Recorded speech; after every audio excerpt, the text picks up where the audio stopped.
Welcome, everybody. We're at the top of the hour. So I'm in California, so good afternoon. But wherever you're at, welcome. So excited to have everybody here today. We'll get started in a second or so while everybody joins us. I don't know if everybody can hear me. Some are connecting to audio. Debbie, hi. Hey, Debbie. Hi, Rebecca. Hi, Rodney. Oh, yay. Hi, Luana. Hi, Nitsa. Hello. I'm so Welcome. glad to see you. Hello. It's so good to see you. I'm eating my lunch because I have another meeting right after this. I'm Okay. going home We again. totally understand. Totally Yes. understand. Please. And maybe that's an Yes. invitation right now to everyone in the next minute or so. Grab what you need to feel resourced, to feel comfortable, to feel present. You have your Perrier. Water, tea, a They blanket. make pineapple. And so I just had to try it because I was curious. And Does it taste A like plus. ocean? It's very, very nice. It is, Thank you. but not too sweet. Nice. That sounds good. Sounds very refreshing. Well, it's 101 here, so we're going to get started. Welcome, everybody. Thank you so much for joining us. It is such an honor to be in conversation with you today regarding humanizing and collectivizing care within school communities. I'm Angela Castellanos. We're going to have an opportunity later on to introduce ourselves, but I'm one of the TA specialists for the center. So thank you again for being here. And this presentation is prepared to you by NTAC and supported by SAMHSA. Go to the next slide. And you know, this learning session is a safe place for everybody. So we want to make sure that this is an opportunity for everybody to share, but it's also safe. And if there are any security issues that may occur, we're going to immediately terminate the session and get back to you with an email with separate instructions if that does happen. We're going to provide a little bit of overview before we get started on NTAC. And the National Training and Technical Center for Children, Child, Youth, and Family Mental Health is a SAMHSA-funded initiative to increase access to effectiveness and dissemination of evidence-based mental health supports for young people between the ages of 0 and 21. And this particular initiative is comprised of a wonderful multidisciplinary team that you see here in front of you, lots of great partners that we have together providing support to the following audiences on the next slide. With these audiences and also with you here today. And on the next slide are our different services that we offer, which are no-cost training, technical assistance, and resources as well.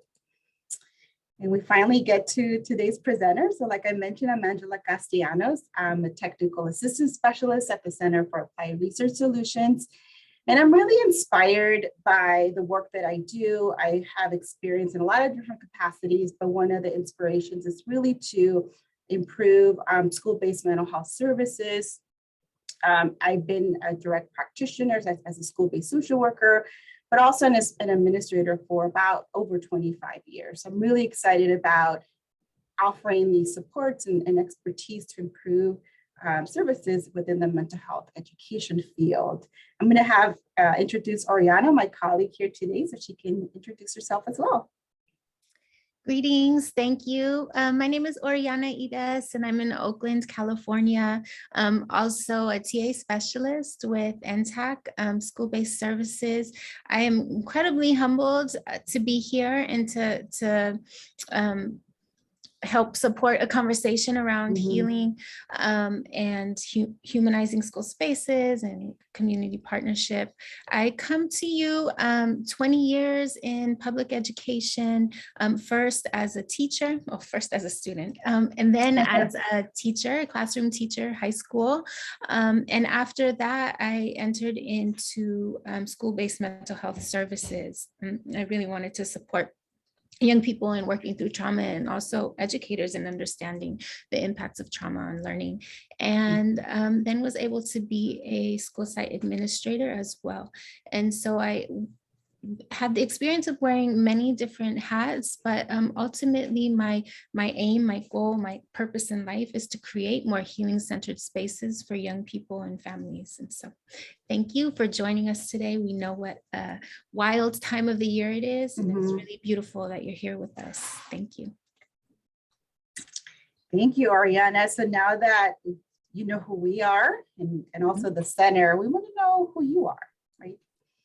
Yes, so we invite you to share into the chat a few things. So your name, your location, your role, great to know. And then also what brings you here today? What information do you hope to share or to be in conversation about or to learn more regarding? So we invite you to just take a moment and to share that into the chat. And then also to take a look at, many of us have everyone has their camera off, which is okay.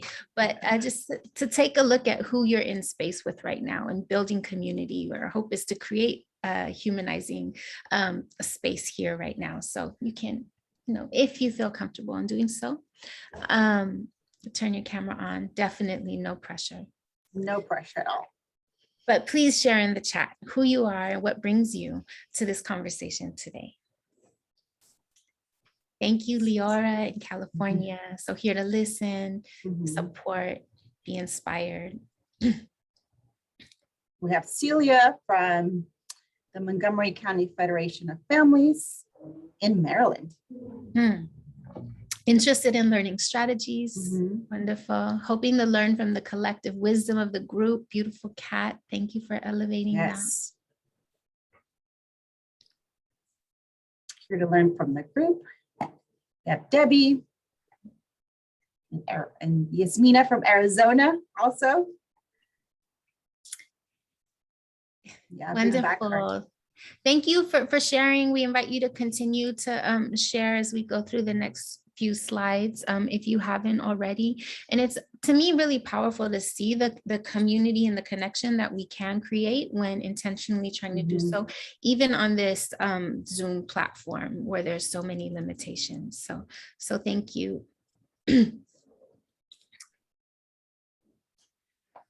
All right, so I want to guide us through what the next hour might feel like.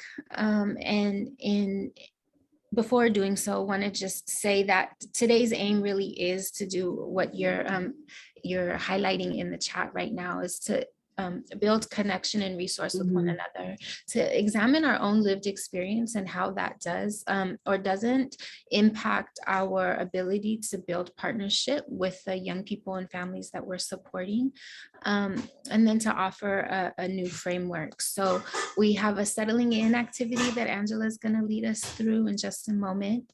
And then we're going to examine the school ecosystem and the interplay between different realms of a school setting. And we're going to provide some opportunity for self-reflection and then define together collectively with our own wisdom and lived experience what humanizing partnership is and why it's so essential right now. And then together also what it looks like in action. We'll close with inquiry practice. Thank you so much, Ariana, for that wonderful experience of taking us to today's journey. So with the agenda in mind, you saw a picture of a roadmap, and that's one of the things that I kind of just think about as it's August 18th. We're all in a different level of journeys, right? So some of us are either transitioning back into brick and mortar, we're transitioning, we're still kind of maybe, I would say the word limbo might be a good word to use, but wherever you're at in that process, we do want to acknowledge that within the last year and a half, we've been addressing stuff, right? So I'm just going to say the word stuff because it encompasses so many different things that we've experienced in the last year and a half, but we want to take that opportunity to acknowledge that. Within that stuff, there's been isolation and distance learning, right? So that's been that process as well. And as wherever you are in the journey, whether you are transitioning back into brick and mortar, you did have a vacation over the summer, we did spend some time thinking about how do we create a safe space and support to help support students reintegrate back into the building, back into the academic setting and structure and routine. But wherever you are on the map, we want to be able to support you to restore that process for you. And as you're looking at this particular slide, we're thinking about restoring that clarity, right? So whatever the feeling that you're feeling at the moment, whether it's, maybe you are anxious about coming back to brick and mortar, or things are already clear for you. Wherever you are on the map, one of the things that we also want to acknowledge is that you're not alone. We're all on the same process and the same journey together through this experience. And we think about, whenever we're thinking about a storm, we think about, clouds and rains, and sometimes we can't see the road ahead of us. But one thing that we do know is that there is a rainbow that shows up, right? There's that light at the end of that tunnel, or that rainbow that shows up. But before we get started, I know Debbie kind of talked a little bit about this. I'm going to have my lunch right now before the next meeting. So sometimes we need a little bit of support to quiet our minds so that we're present and engaged for whatever's in front of us. For me, sometimes whenever I'm doing multiple things, I've learned to figure out how to restore some of those pieces and just quiet my mind a little bit. And this is what I used to do. I'm just going to share this practice with you, and I'm going to invite you to join me in this practice. Whenever I was doing in-home visits, I would, and I had back-to-back sessions, I would have to take a little bit of maybe 3 to 5 minutes to quiet my mind. And I used a practice. We know that meditation of the breath is really helpful, and there's research to support that it helps to quiet our minds and settle in. And so I'm going to introduce you to this practice. It's a very short practice. And some of you have your cameras off, wherever you are. If you're in your office, if you're on, at home, please find a comfortable, relaxed posture for this experience. And if you're comfortable in doing so, allow the eyes to flow gently, closed enough, leaving enough openness for light to come in through the bottom of the eyelashes. Or you may instead prefer to look down at the floor with a soft gaze. Now, please focus your attention on the soles of the feet as a point of grounding in the body, noticing the pressure of the feet from the floor, becoming aware of any differences from the front to the back of the feet and between the right and left feet. Follow the line from ankle to the knees and from the knees to the sits bones. Gently lengthening the spine and lifting the crown of the head, seeing if you can let go of anything not needed to hold the posture, allowing the body to soften. Remember that breath has a rhythm, and whatever your rhythm is, practice that right now. Breathe in and breathe out, allowing all of the other distractions to just put on hold for a minute so that you can focus specifically on what's in front of you today. And as best as you can, keep things simple, gently attending to the actuality of the sensations throughout your body from one movement to the next. Sometimes the mind will wander repeatedly away from the breath and the body sensations, and that's okay. It takes practice to do some of this relaxation and breathing.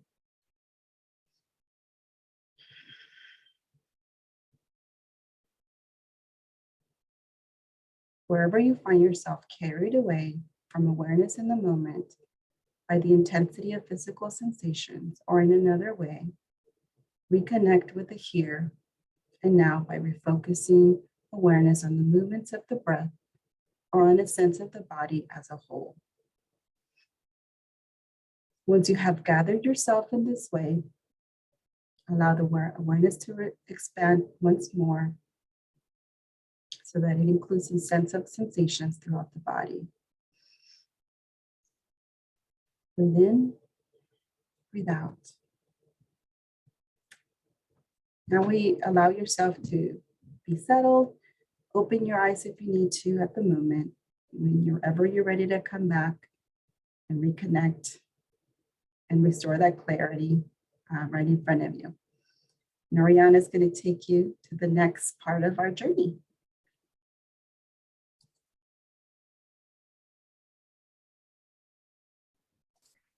Thank you so much. I really appreciate the opportunity to settle into my breath and my being, and have found like there's so many reasons that tell me like I shouldn't be doing something like that in the middle of a busy school day. But have found that actually I'm able to show up in a much more attuned, meaningful, and present way when I do slow down like that. So thank you, Angela, for that. So we want to open this conversation about humanizing, about helping, and about healing with an analogy of an ecosystem.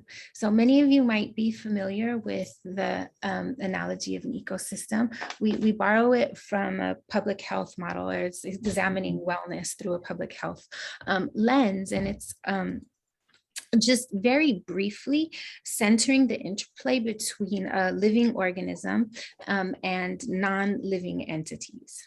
So the first thing I think of is like a table and a desk, or a desk, right? So how does a young person settle into themselves? How can or can't they when they're sitting in a row rather than a circle, or when they're sitting on a beanbag rather than at a desk that's really small and confined? So the interplay between living organism and non-living entities. And so we offer this definition here of an ecosystem, and the framing of an ecosystem to think about humanizing, healing, and partnership, really to acknowledge that no one is an island, no one is who they are in isolation of the many other parts of a school system, a community, policies that are at play. And so how we show up as adults very much is influenced by those things, and how young people show up also, and their families show up, is also very influenced and interconnected to many parts. And so we want to also really support the shifting of a paradigm, or the dominant paradigm, or way of providing service as being one way, to a more integrated partnership, a more attuned and collective way of understanding young people's needs, behaviors, and how to support them through those things towards a joint vision and goal. We can move on to the next slide. It really begs us to think about how policies, lived conditions, cultural aspects, the strength, the quality of a partnership impacts our wellness. And so there's these individual spheres, maybe to help me, visuals help me. So we want to offer this. There's the individual, right? There's their relationship to themselves. And then there's also the relationship to their peers, to the community and the place in which they exist, systems, institutions, and very importantly, the history, the legacy, the long-term impact, quality, and policies and conditions they and their families have lived within. So we want to share this as we're moving this conversation along around what it means to humanize. I'm gonna hand it over to Angela, who's gonna support us through a little introspection and thinking about our own personal experience with service and care. Yeah, I think you're right. I really like the phrase that you said. It's really how these connections, how we're actually connected to this ecosystem. But it's also about how we show up. It really affects the way that we provide the work that we do, our supports and services. And so as we're thinking about that ecosystem, in the last year and a half, I'm going to bring back that year and a half, is definitely, Yasmina, it's a ripple pond, right? So it's how we connect, everything connects to each other. And as you're thinking about this year and a half, right, I want you to think about within the last year and a half, did you need some support or help, right, from an entity within your ecosystem? So it's how did you access that information? But we want you to think about how did you feel about accessing that supporting that ecosystem. I'm going to give you a couple of seconds to I'm going to invite you to write it in the chat. I think we can, we have enough time or space you can unmute yourself. We welcome that as well. But as you're thinking about accessing that particular piece, how did you feel about accessing that support? Did you experience any barriers in accessing that support? Why or why not? And I'm going to hold off and pause on a last question. Yasmina, you have your hand raised. When this came on the screen, I was like, I couldn't initially think like, what's something that I've tried to access in the last year and a half, but then I remembered I had an unplanned medical event. My gallbladder quit and I had to have surgery right at the beginning of the pandemic. And it was terrifying to try and access that support. And the number of I ended up having to wait because my location considered it an elective surgery. So there was like actually legal barriers to accessing my necessary medical care, and then not being able to like nourish my body during that time. I think now that so much time has passed, I can look at that at a different way, like what an experience of a systemic barrier to care. And I remember like the only time I really felt cared for was when I was talking to this nurse practitioner, asking her if she thought I should have surgery because we didn't know much about COVID at the time. And she just started crying. And she just said, "We don't know. I wish I could tell you like a better answer. Like, I wish I could give you something more than that, but I just can't." And it was the first time I felt like someone had been just real with me in that moment. And like that she really cared about my health. And that was like the turning point. And I was so much more able to like trust my provider because I saw how hard they were trying. Thank you for being brave and sharing that experience. As you were talking about that particular experience, I heard a couple of things. One is not only were you addressing like your physical need, right? But also there's that context of having that access, not being able to have that access to that, but there was that opportunity where you actually got to connect with somebody who supported you in that process, right? So it's like and giving you that need that you had at the moment. So that's definitely it. And especially when it came to like taking care of other facets of like my just like needing to be able to eat and my own place of residence saying, well, it's not elective if it ruptures and it's a life threatening. And it's like, oh, and it was just very anxiety provoking. And I'm so glad it's over. Yeah, me too. I need all the pizza. Can I just highlight too a thing, something that I heard you share, Yasmina, is that you have your own practices related to how you nourish yourself. And I think it makes me think of the power dynamic often between a service provider and someone coming for help. And this, system, the dominant paradigm is that we have the answers and the way, and that we're showing someone through the way. And your offering, what you just shared, really makes me think about how the way is within our lineage, it's within our culture, it's within our families, and that really the work is helping you have the space to practice your ways, or to be attuned or know your ways. And so thank you for sharing that.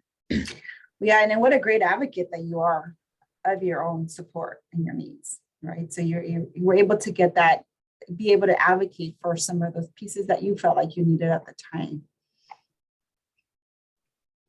So I didn't, are there any other experiences or anybody else that would like to share in any, within the last year and a half?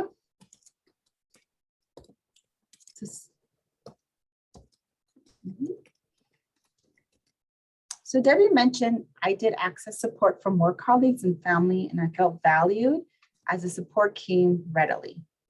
I did not experience any barriers and had access to reliable internet, and so did those that I reached out to.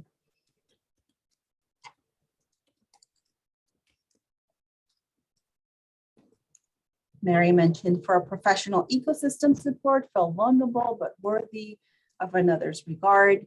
Barriers center around balancing time for other responsibilities and my sense of what impact I may have on the other.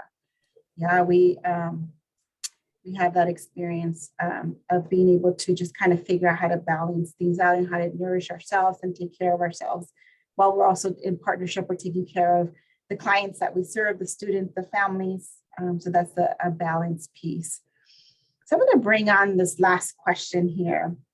As you're thinking about these experiences, what are some of the characteristics of a culture that embraces humanizing healing and community care within your own experience? So I don't know if Yasmina, you'd like to kind of tag on to that, or maybe Debbie, what are some of those pieces that are, or characteristics that were helpful in developing that, embracing that humanizing healing community care for you?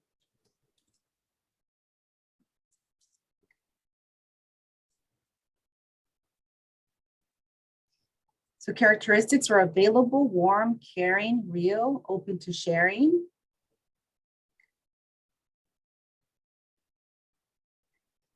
Very nice. Trust. Right? Trust is a big one, so trust. Open to listening, right? The other person was inviting, open to listening. Empathy, non-judgmental. Those are great characteristics of a culture that embraces that humanizing healing and community care. So we're going to be bringing this information back. And so I really appreciate everybody's sharing out in this context. And as we're moving on to the next slide, we have this particular quote here that really kind of resonates some of the things that we're just talking about. As Bell Hooks mentions, she's an educator.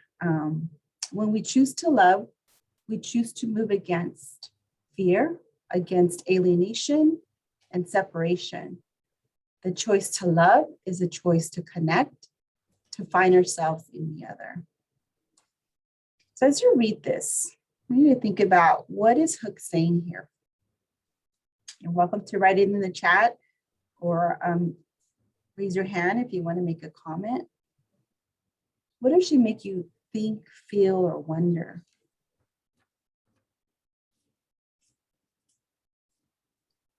How might these words also illustrate the powerful partnership that we're developing with those in front of us? And we talked about those barriers right earlier. So what are some barriers to humanizing schools, building those meaningful partnerships and creating that culture of collective care as we're experiencing today?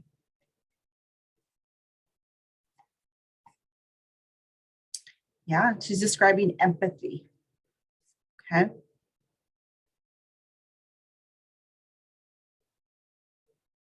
And some of the pieces that, for me, the quote really inspires the goal of the importance of relationships and connections, right? So how that's so important for us to be able to develop that partnership as well.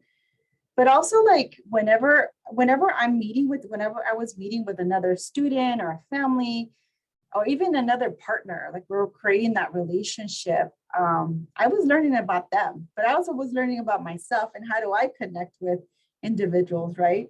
That was another great opportunity for me to just learn and not having to be part of that ecosystem that Oriana talked about, right? Having to learn that I'm part of this process as well. Any other thoughts?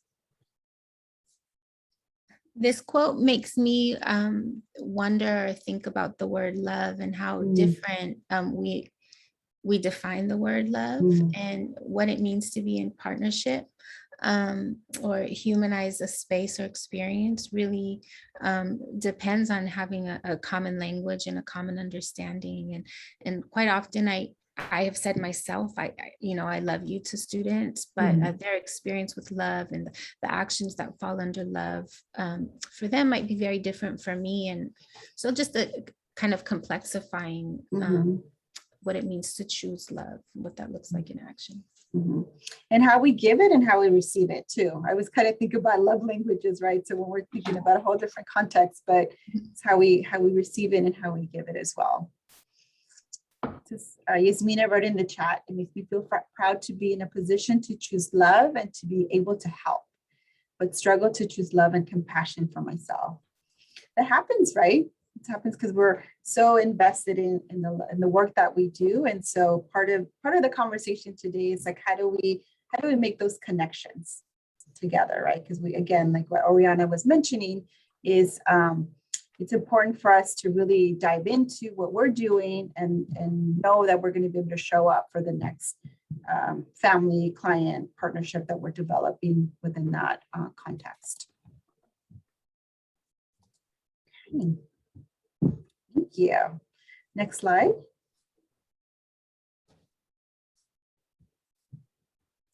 So as we're looking at this particular, lots of really great, inquisitive conversations and questions, right? So, we're thinking about the dominant paradigm in creating this partnership. Some of us have already wrote it in the chat, but what feelings, words, and wonders come to mind when you hear the words humanizing healing, collective care, and partnership? So we already heard some of some words be written in the chat. Love, empathy, non-judgmental, listening. What else comes to mind? Yeah, just as many words as come to mind, we can waterfall them into the chat.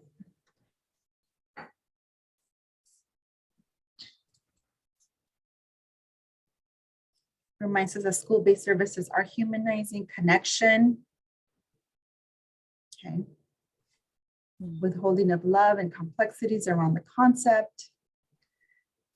Connection is another one. And Mary, we invite you to say more, like what feels sticky or stuck around that.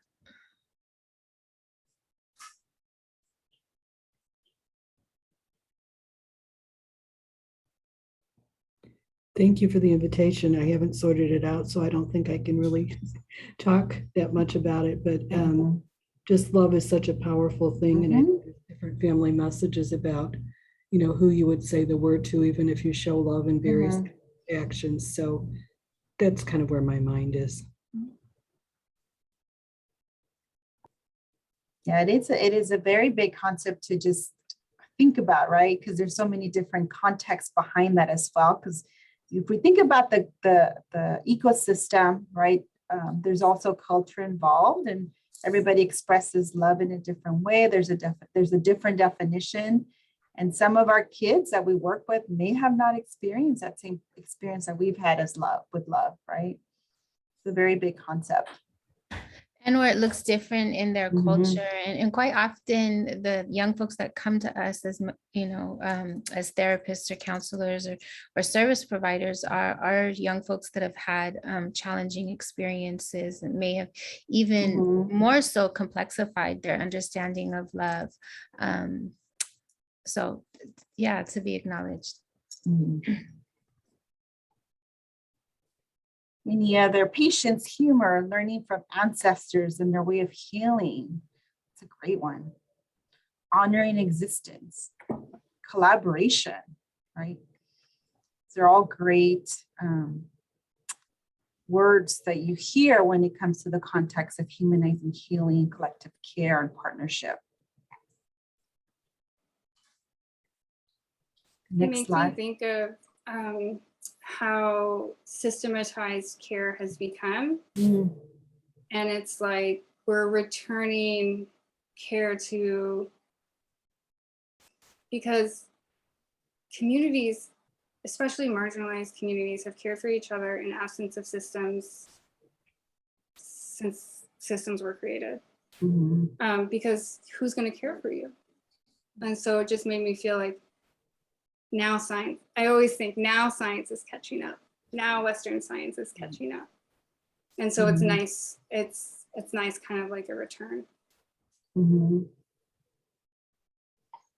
Yeah, thank you. And as we're thinking about all of these different concepts, they really connect with all of these different values as we're developing a partnership, right? So in one quadrant, and they can flow in each other, like intersect, but these are like the top things that we think about when it comes to developing a partnership. And what does that mean? One would be encouraging trust, right? The other one is honoring the voice. So somebody talked about the ancestors and really thinking about the voice, but also hearing what they have to, what they need, right? So it's like really looking at their needs as well. The distribution of power as well is another piece, the value that we really want to contextualize in the partnership, and also ensuring equity. And definitely there's different characteristics that we can define within each of the quadrants. Is there anything, other pieces or thoughts about this particular, the values that we've organized here? Well, I'll share that I've had the great pleasure of working with a Native community over the past year, and just really recognizing how every one of these pieces is critical. And when we're talking about equity, these are the pieces of it, right? Mm-hmm. And I think what comes to my mind so strongly is the term cultural humility, and really recognizing what path I walk in comparison to others. And if I'm trying to help them, I can't assume, and I have to walk alongside them. Thank you for sharing that. I think it's one of the things that I've thought about for myself in the last year and a half of stuff is just perspective, right? I've learned a lot about myself in the last year and a half. And I've always been such a person as far as personal development has always been my thing. I'm always inquisitive about that journey for myself, but it's really about that perspective. So I really appreciate that experience that you had and sharing it with us as well. Yeah, and maybe as we move on to the next slide, we want to get into what are some concrete practices that you've seen in your own sites, but I want to really shout out Arelia's comment in the chat around honoring expertise. And this is the paradigm flip, right? It's who is the expert in regards to one's own health.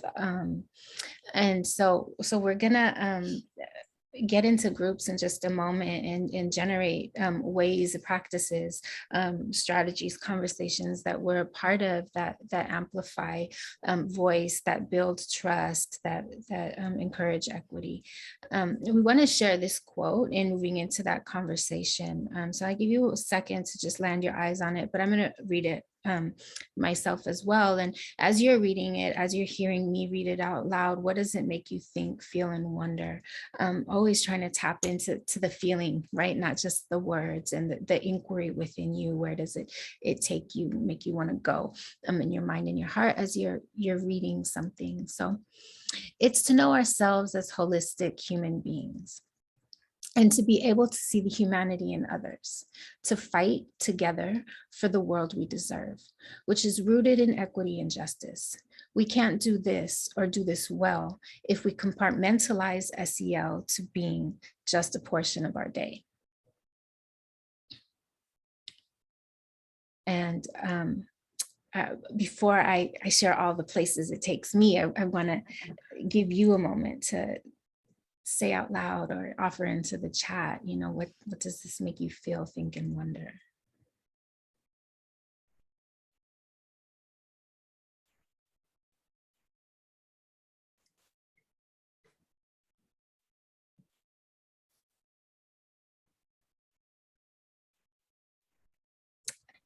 Okay, I'm gonna go. Leora, thank you for sharing. Yes. SEL isn't a program or a curriculum. It's a way of being in the world, right? And quite often now it's, siloed into advisory, and it's beautiful to have advisory programs, but that's where SEL lives, right? And so, I wonder where within the school day from, before school starts to, they're heading out the building, are they feeling seen, felt, heard, as their emotional beings as well, right? Not just as their academic selves. How we're treating and entering into relationship with one another. And so, the first thing I think about when looking at this quote is the holistic human being and how we're living within a system and operating within an institution that really, in many ways, thrives off of our what's the opposite of holistic, of our fractured selves, right?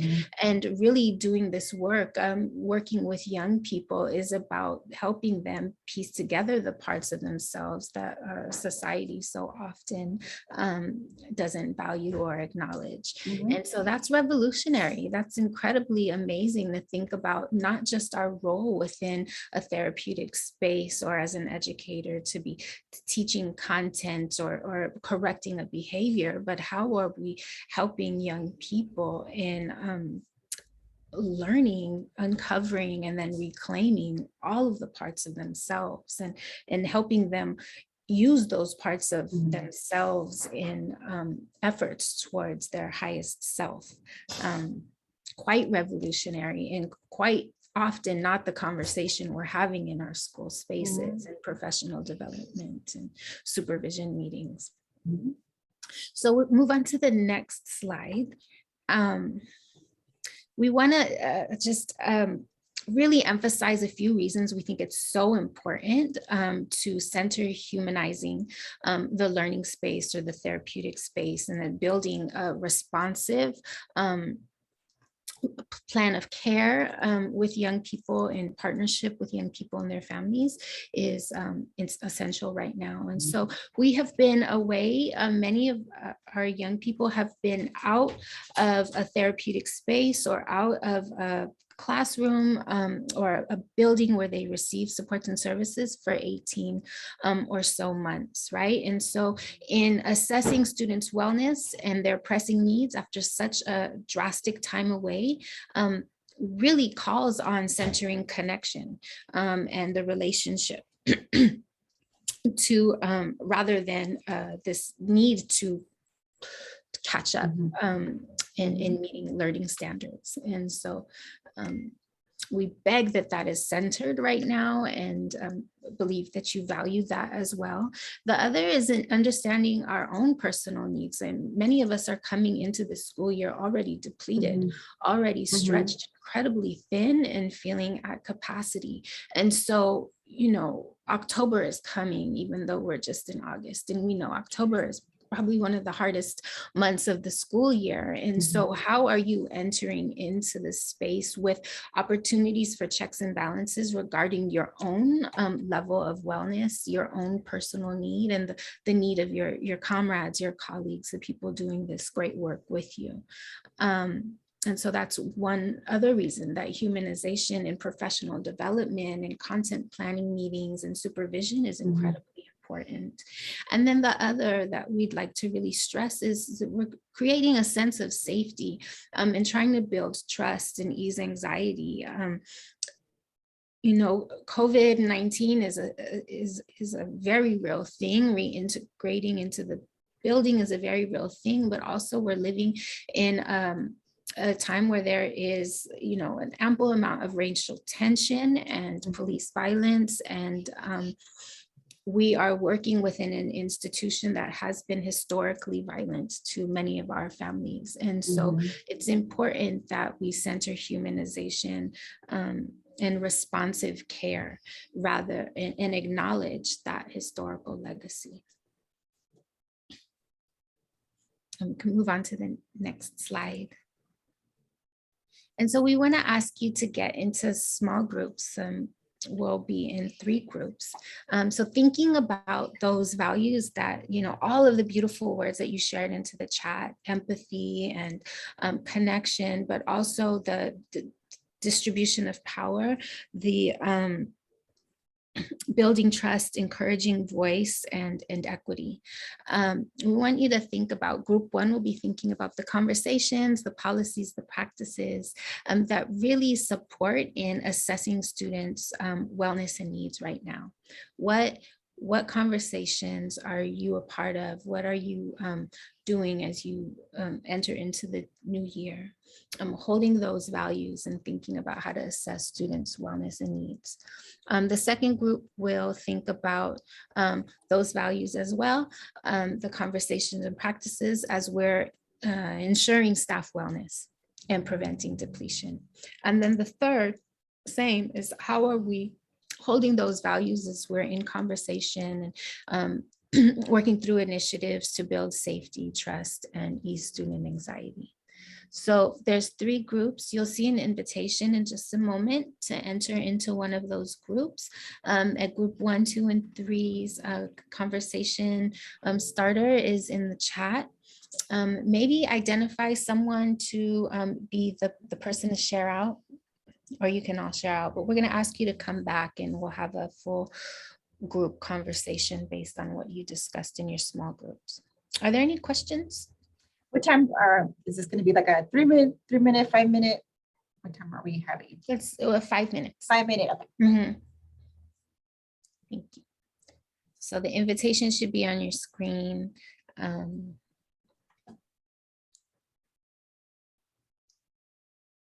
Maybe, yeah.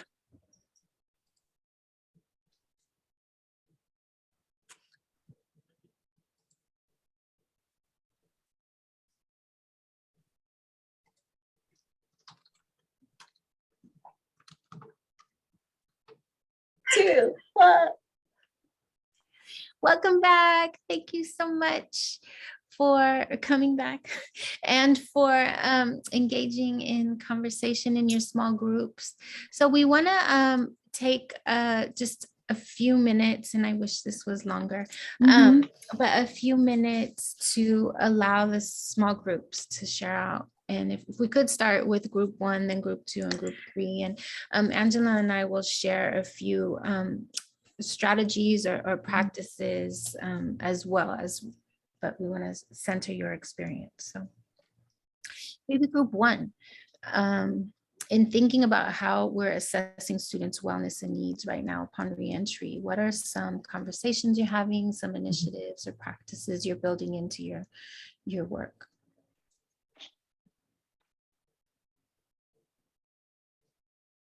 We're going to come clean and say, none of us in the room work with students right now. We either work with parents or staff. And so we were having discussions about how we're trying to work with the parents or with the staff. So maybe you don't want to hear from us. No, we do. No, we do. We do. You know, young people know to an extent what they need, but next in line, or, you know, our parents or families, caregivers. And so how are you working with caregivers maybe to assess what student needs are or what family needs are? I'm working with caregivers mainly, and it's a struggle because I was just telling Carrie that I have a couple young juveniles that not plan on going back to school, period. And their parents they only have their mom, single parent home, you know, and so pretty much the mom is struggling with them, you know, trying to get them to want to, you know, register back for school, and the kids saying, I'm not going back. It's a fight, it's a struggle, because the kids are also struggling with substance use. So it's really hard. It's really hard on the parent, you know, and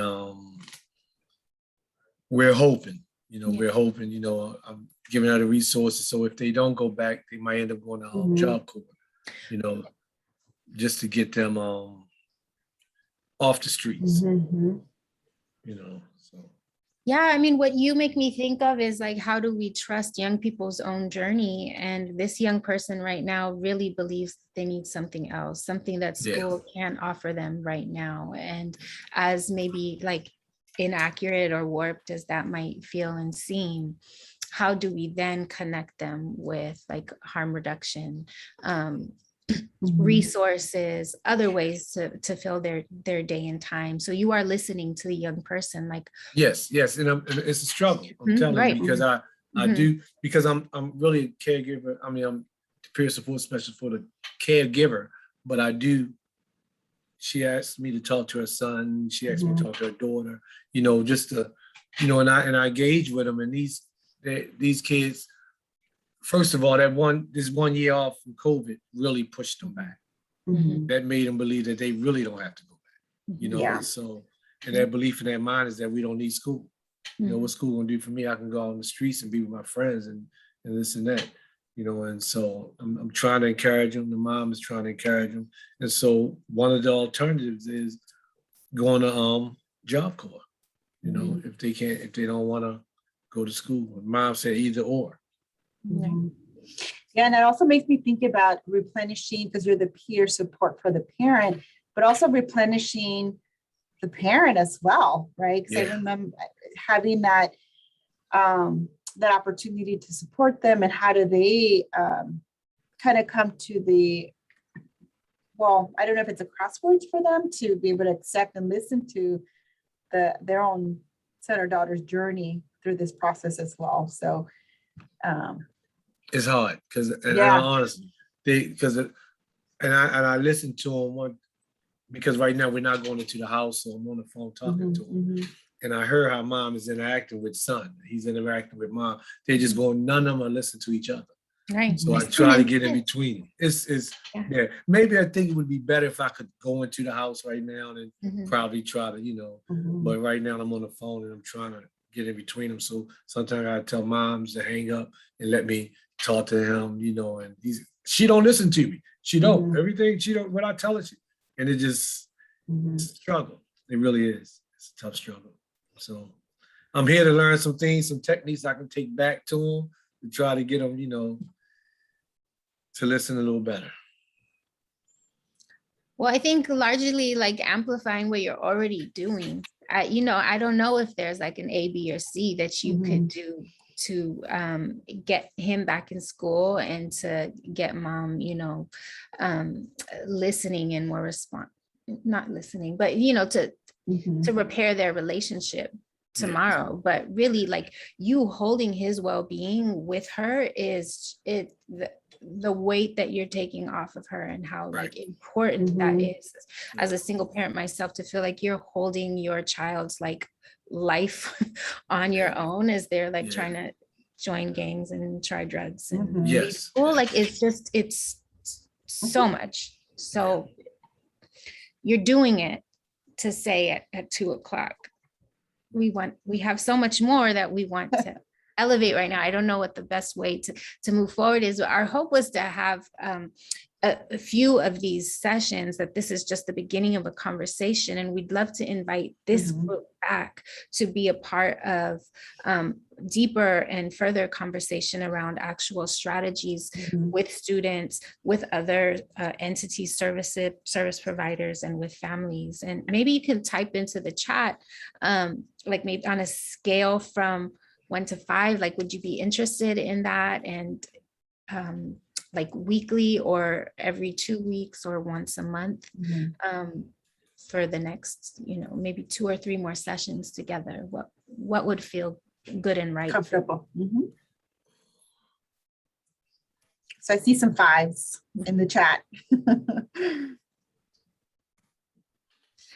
Okay.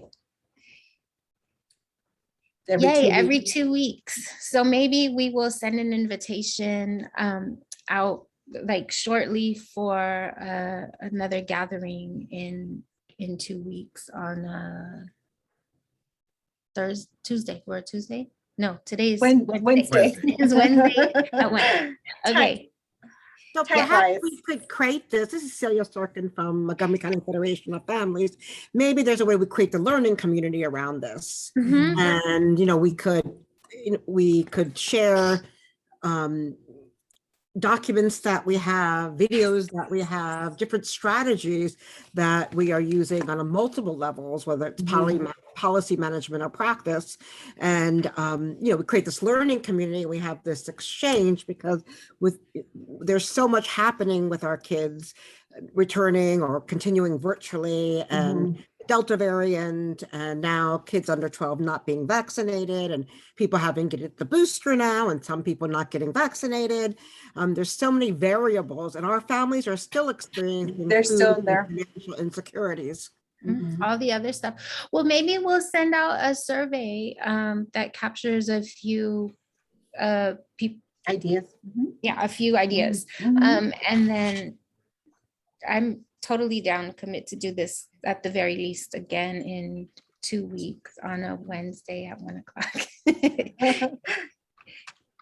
Yeah, it's 2:03. We really want to respect your time. So that's the plan. We're going to do that. Yes. We'll host this then, and maybe something you. deeper and longer with more sharing.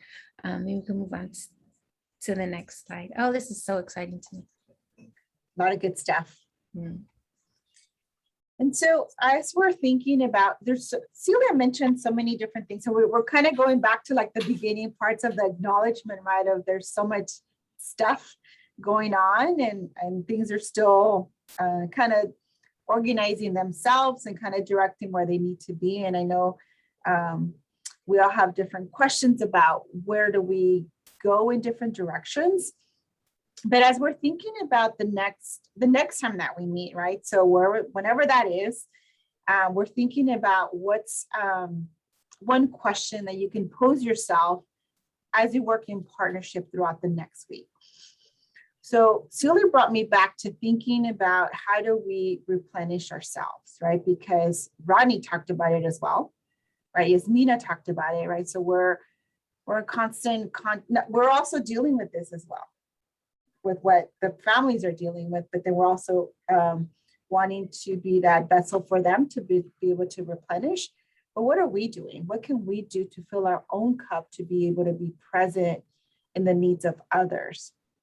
So we're allowing, inviting you to, either write it out in the chat or let us know what is it, something that you're going to think about the next time that we come together as you work, having these conversations, thinking about what you need to do to replenish yourself as you work in partnership.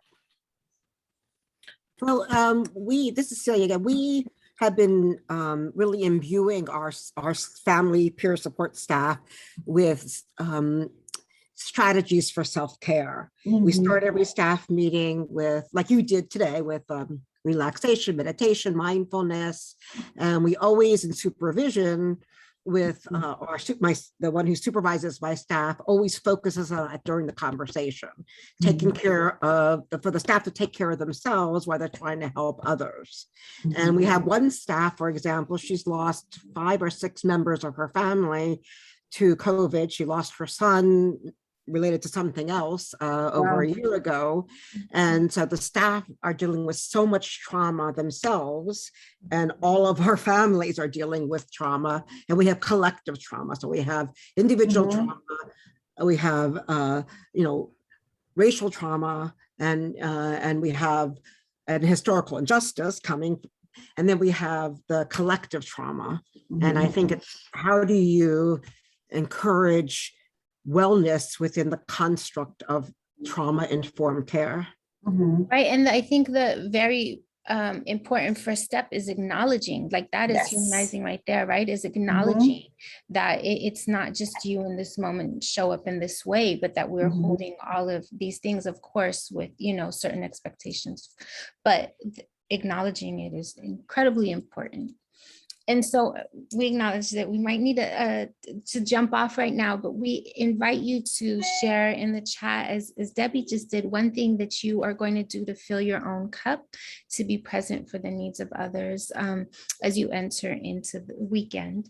But also we invite you to think of a question that can really help you kind of get deeper into the understanding of partnership. So it's answer this question in the chat, and we'd love to see the responses, but also create a question you can pose to yourself as you're working in partnership over the next 2 weeks. See, we knew it was going to be a community of come back in 2 weeks and we're going to talk about this. So. Yes, that'll be the homework assignment, right? To do. And I can stay on for a little longer if folks want to stay on, and but definitely it's 2:07, and we so appreciate your time.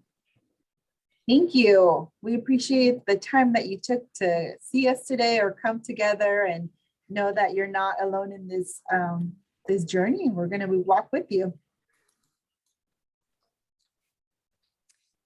There's an evaluation for this session in the chat, and we will send another kind of survey to assess how we move forward as well.